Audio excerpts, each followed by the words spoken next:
अरे तानिया, साइमा नहीं आई, अभी तक शाम होने को है। कह रही थी कि आज आ जाऊंगी।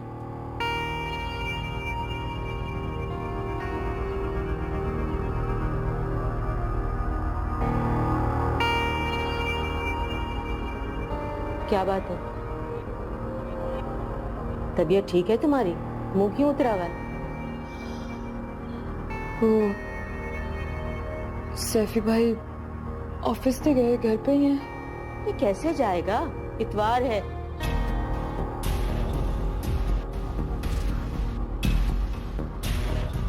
अच्छा, तू जरा अपने मोबाइल से ना साइमा का नंबर मिला दे, मुझे बात करनी है। माँ, दिल बहुत घबरा रहा है। तुझे कितनी दफा कहा है तानिया, अकेले मत बैठा कर।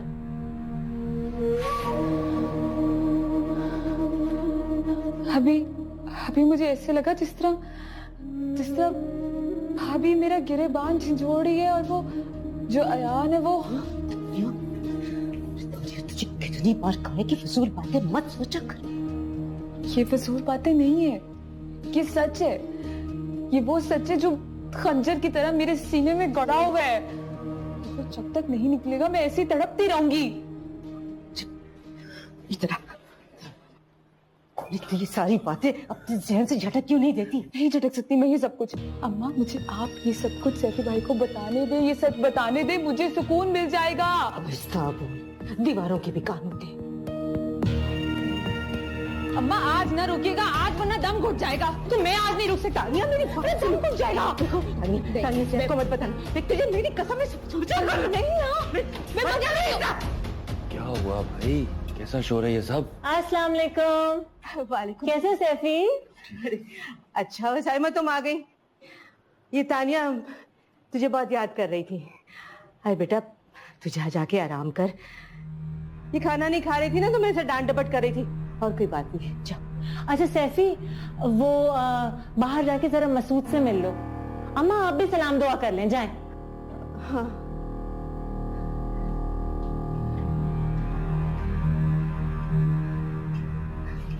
तुझे खुदा समझे, अरे तूने तो मेरा खून ही पानी कर दिया था।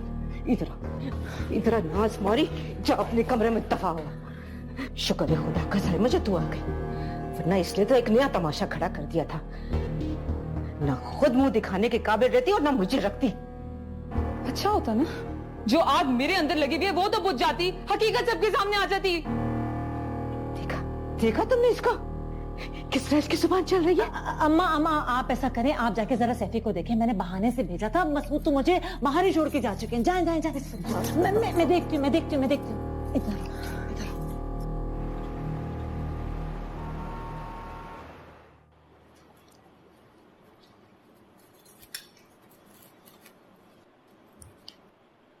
हेलो तानिया,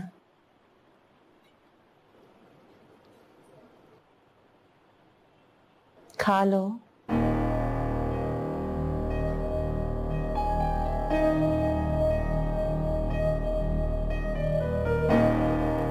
अच्छा चलो, बाद में खा लेना।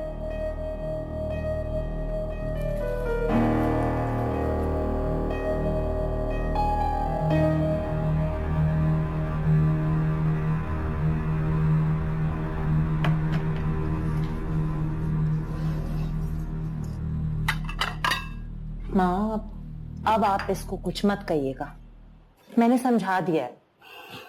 अरे मैंने क्या कहना है उसे। अच्छा ये बताओ, तुम रात को यहीं रुक रही हो ना? हाँ, सुबह जाऊंगी और इसे भी ले जाऊंगी। हाँ भाई, इसे तो साथ ले जाना। अरे मेरे अंदर इतनी सकत नहीं है कि मैं इसे संभालती फिरूं।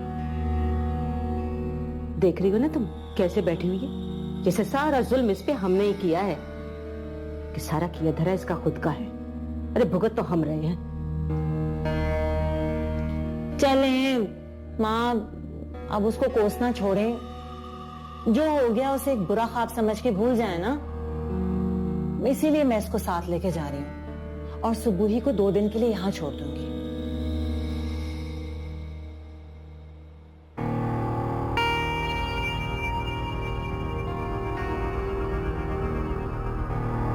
आपको बताया तो था माँ, वो यहाँ आएगी तो इस घर से मानूस हो जाएगी और आप लोग उससे।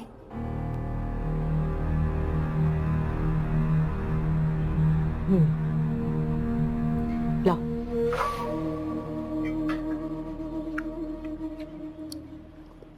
अम्मी, रोशनी का कराची जाने का प्लान क्या बना? कुछ बताया उसने?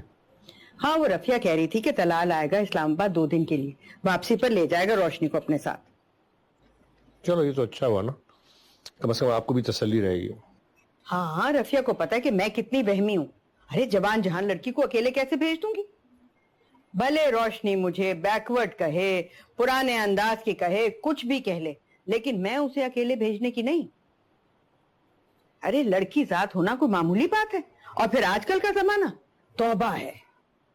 मैं तो कहती हूँ औरत जात की हिफाजत के लिए 10 दरवाजे बंद रखें, मगर एक दरवाजा भी खुला रह गया ना तो वो 10 दरवाजे बिल्कुल बेकार गए।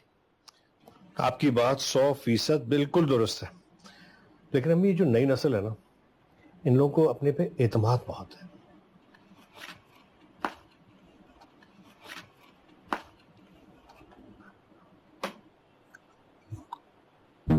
क्या हुआ? खैरियत है ना बेटा?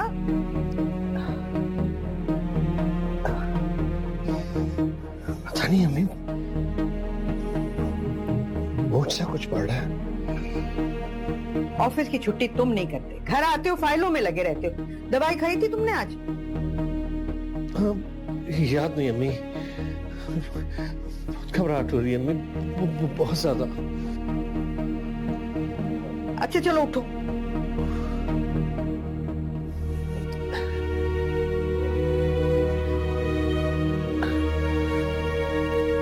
ना तुम वक्त पर खाना खाते हो, ना दवा लेते हो, शुगर तुम्हारी बढ़ी हुई होती है। घर में मैं कितना भी ख्याल रखूं, मगर तुम दफ्तर में तो बदपरहेजी करते हो ना। लो पानी पियो। बस एक चीज अम्मी, प्लीज आप रोशनी को मत बताइएगा, वरना वो कराची जाने का प्लान एन वक्त पे कैंसिल कर देगी। मुझे लग रहा है ये गैस्ट्रिक पेन है, ये ठीक हो जाएगा। आपने सेब भी तो बहुत खिला दिए ना। अरे कहाँ सेब खिला दिए? 2-3 काशे तो खाई हैं तुमने। डॉक्टर को फोन करूं? नहीं, अच्छा आराम करो।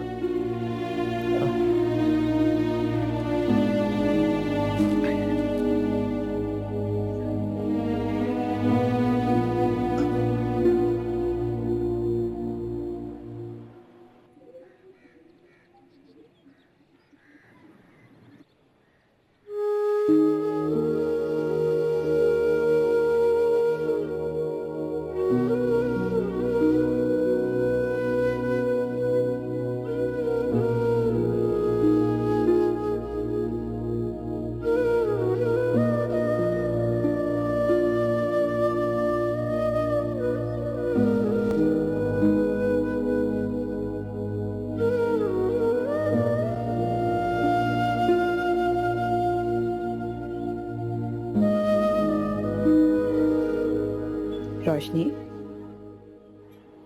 क्या सोच रही हो बेटा?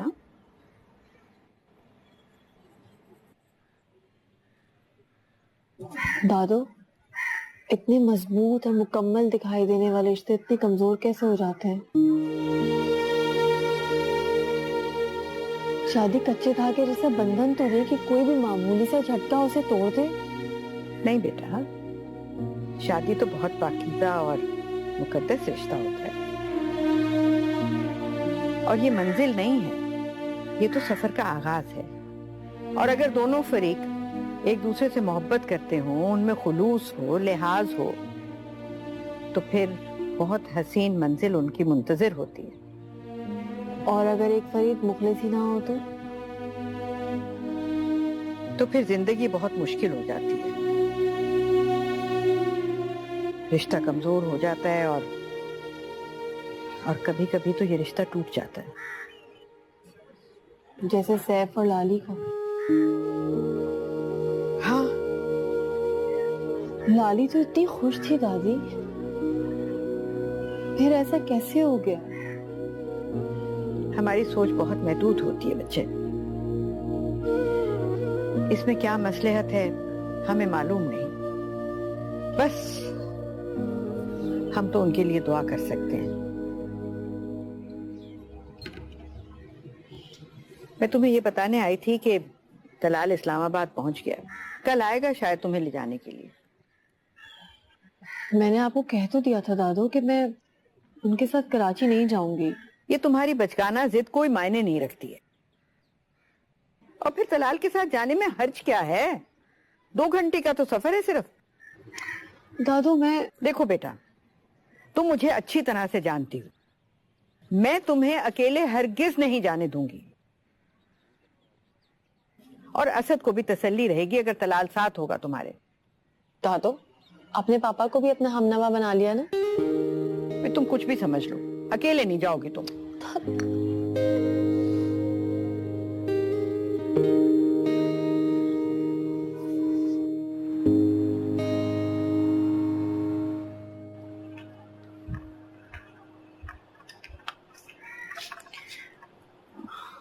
Juice P low.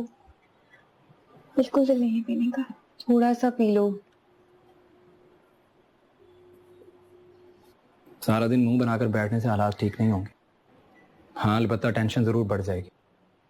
और अब तो वो तीसरी भी आ रही है, उसके साथ कोरस में रोना तुम। ऐसा तो ना कहें, वो पहले ही इतनी टेंस है। हालात सबके लिए एक जैसे हैं, इसके लिए नहीं है। लेकिन इसे लगता है कि सारा सारा दिन मुंह लटका कर बैठने से लाली से मोहब्बत होने का हक अदा कर रही है। ये हक ही तो अदा नहीं किया। हक अदा करने के लिए कमजदा होना जरूरी नहीं होता, बल्कि अफसुदा हालात से निकलना जरूरी होता है। अरे तुम लाली को देखो, कितना कंपोज कर रखा है उसने खुद को। वो मजबूत बनने का दिखावा कर रही है। मैं जानती हूँ उनको अच्छी तरीके से, वो अंदर से बिल्कुल टूट चुकी हैं। मजबूत बनने का दिखावा भी मजबूत लोग ही दिखाते हैं, तुम्हारे जैसे छोटे दिल के नहीं। आप उसे क्यों डांट रहे हैं? गम ही ऐसा है, भरते भरते जाएगा ना। ये लाली का गम नहीं मना रही, बल्कि अपना भी गम मना रही। इसे लगता है कि इसके हाथ में था लाली का घर बचाना, और ये नहीं बचा सकी। खुर्रम मामू प्लीज, अब बस आप मुझे मेरे हाल पर छोड़ दें। अच्छा चलो उठो, बाहर आओ। हम ऐसा करते हैं, शाम की चाय इकट्ठे पीते हैं लाली अम्मी के साथ।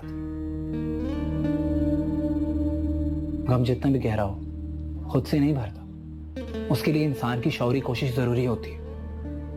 लाइबा, इसे लेकर अम्मी के कमरे में आ जाओ, वहीं जा रहा हूं मैं। खुरम भाई ठीक कह रहे हैं, हमें इस तरीके से परेशान देखकर लाली और उदास हो जाएगी।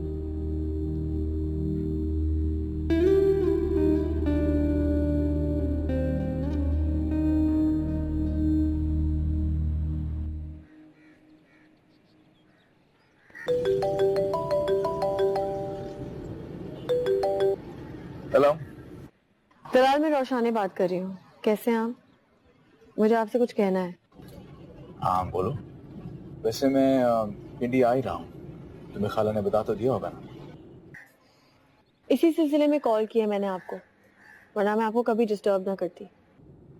मुझे ये कहना था कि मैं आपके साथ कराची नहीं जाऊंगी, और वैसे भी 2 घंटे की फ्लाइट में मुझे कोई इतनी सिक्योरिटी की जरूरत नहीं है।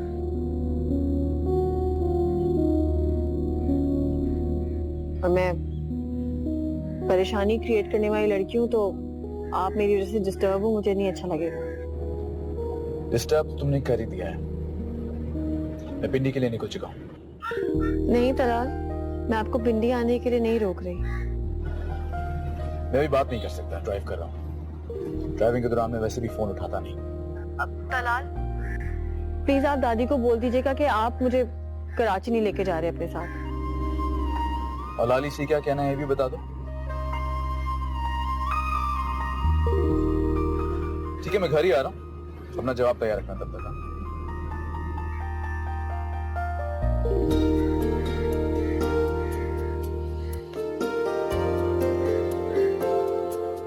इस रूड आदमी के साथ तो मैं बिल्कुल कराची नहीं जाऊंगी। पता नहीं क्या समझता अपने आप को। हाय बेटा, सर तो फटा जा रहा है मेरा दर्द से, आराम ही नहीं आ रहा। माँ तानिया कहाँ है? नजर नहीं आ रही।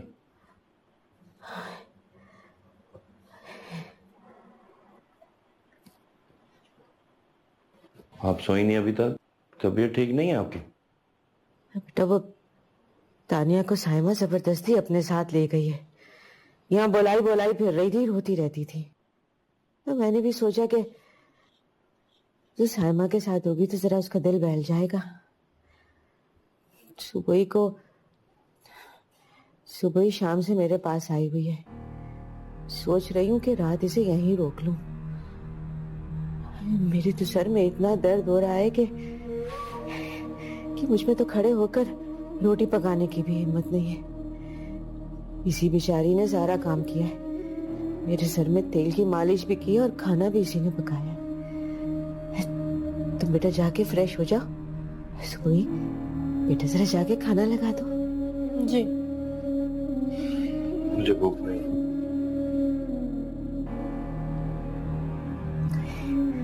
देखा तुमने, मेरा बेटा तो कुमला सा गया है। न खाने का होश है न पीने का। उस चुड़ैल ने तो बर्बाद करके रख दिया है इसे। आंटी आप परेशान मत हो, आपकी तबीयत और खराब हो जाएगी। अरे बेटा कैसे परेशान ना हो, इसे और तानिया को देखकर तो मेरा दिल चलता रहता है।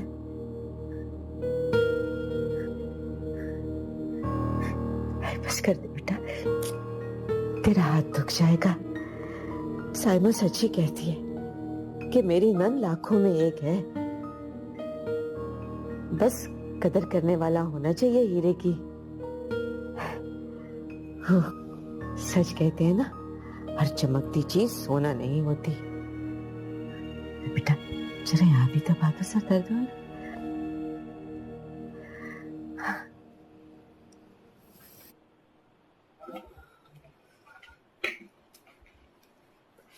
तो सचमुच आ गए मुझे लेने।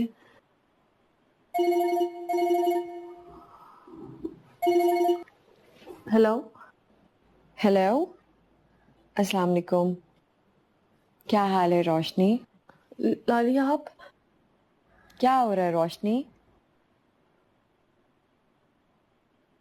रोशनी क्या हुआ? कुछ नहीं। आप कैसी हैं? हिना कैसी है? सब ठीक है, लेकिन तुम रो रही हो क्या? नहीं। तलाल पिंडी पहुंच गया? जी। तो तुम आ रही हो ना उसके साथ? जी जी मैं आ रही हूँ। अच्छी बात है। हम सब यहाँ तुम्हारा बहुत इंतजार कर रहे हैं। हिना और मैं तुम्हें बहुत मिस कर रहे हैं।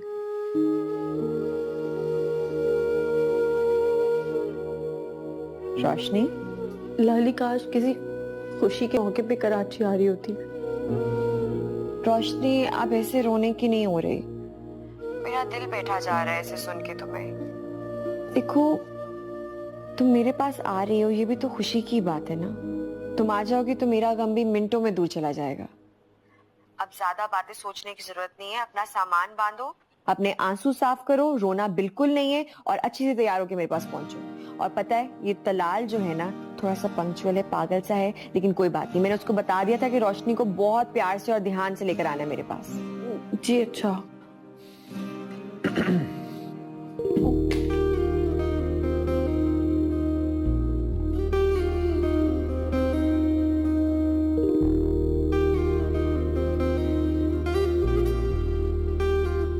सॉरी, हाथ से फिसल गया। तो ऐसी चीजें सर से भी फिसला करती हैं क्या?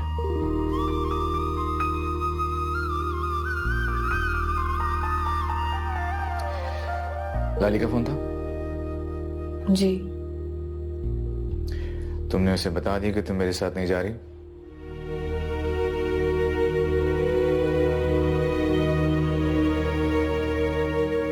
वैसे तुम कराची जाना नहीं चाह रही या मेरे साथ जाने से गुरेज कर रही हो?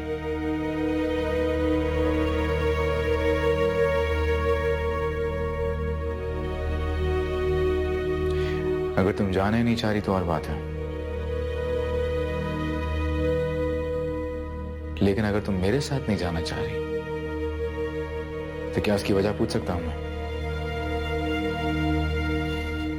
आप वेट करें, मैं पैकिंग करके आती हूँ। और मैंने लाली को बता दिया था कि मैं आ रही हूँ, इसीलिए मैं आपके साथ जा रही हूँ।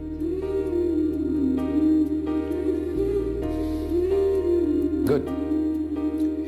बर वक्त अकल आ जाना अच्छी बात है। वैसे कोई इतनी जल्दी नहीं है, 2-3 घंटे हैं हमारे पास, आराम से पैकिंग कर लेना।